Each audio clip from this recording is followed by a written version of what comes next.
Hi friends, welcome to my channel. আজ আমি আপনাদেরকে দেখাবো সকালের জলখাবার বা বিকেলের টিফিনের একটি রেসিপি, সুজির উপমা বা ঝাল সুজি।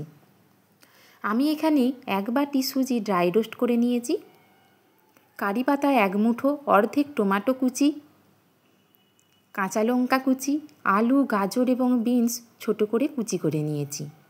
কড়াই গরম করে আমি তাতে 2 চামচ সাদা তেল দিয়ে দিয়েছি। তেল গরম হলে 1 চামচ ঘি আমি দিয়ে দিয়েছি। ঘি মেল্ট হয়ে গেলে 1 চামচ কালো সর্ষে দিয়ে দিয়েছি। সেটা ফাটতে শুরু করে দিলে কাঁচা লঙ্কা কুচি এবং কারি পাতা দিয়ে দেব।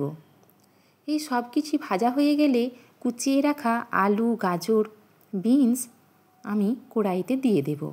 সেগুলিকে নুন হলুদ মাখিয়ে আমি ভাজা হতে দেব। কিছুক্ষণ নাড়াচাড়া করার পর গ্যাসের ফ্লেম লোতে রেখে আমি ঢাকা দিয়ে দেব। 2 মিনিট রাখার পর আমি সবজিগুলো দেখব নাড়াচাড়া করে সেদ্ধ হয়েছে কি না। যদি অর্ধেক সেদ্ধ হয়ে যায় তখন টমেটো কুচি এর মধ্যে দিয়ে দেব। তবে টমেটো কুচি আপনারা পছন্দ করলে দিতেও পারেন বা নাও দিতে পারেন। টমেটো কুচি দেওয়ার পরে আমি আবার অল্প হিটে ঢাকা চাপা দিয়ে দেব। 2 মিনিট রাখার পরে আমি আবার নেড়ে চেড়ে নেব সবজিগুলো এবং দেখে নেব আমার সমস্ত সবজি সেদ্ধ হয়েছে কি না। সমস্ত সবজি ভালোভাবে সেদ্ধ হয়ে গেলে আমি ড্রাই রোস্ট করে রাখা সুজি এই সবজির ওপরে দিয়ে দেব।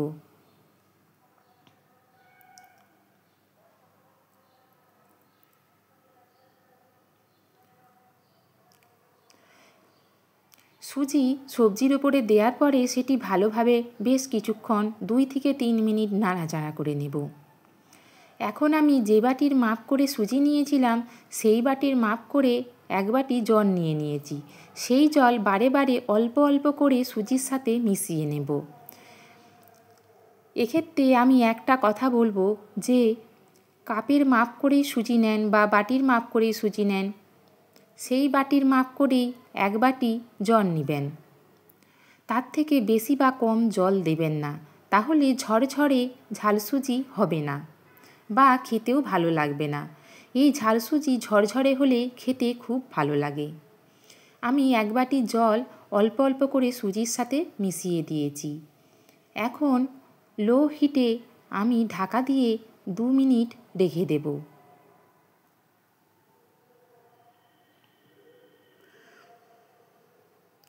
2 মিনিট ঢাকা দেওয়ার পরে আমি দেখব আমার সমস্ত সুজি ভালোভাবে সেদ্ধ হয়ে গিয়েছে।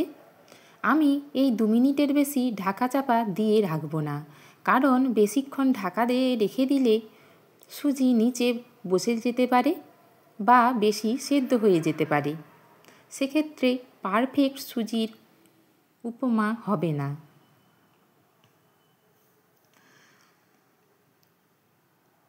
এখন আমি ড্রাই রোস্ট করে রাখা বাদামগুলি দিয়ে দেব। এই ড্রাই রোস্ট করে রাখা বাদাম দিয়ে দিলে সুজির উপমা খেতে খুব ভালো লাগে।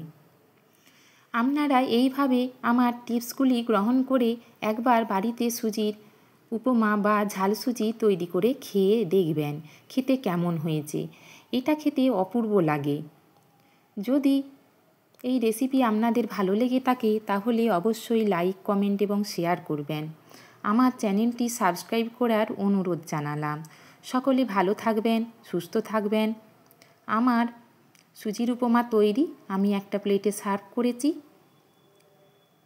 নমস্কার আমার ভিডিও দেখার জন্য।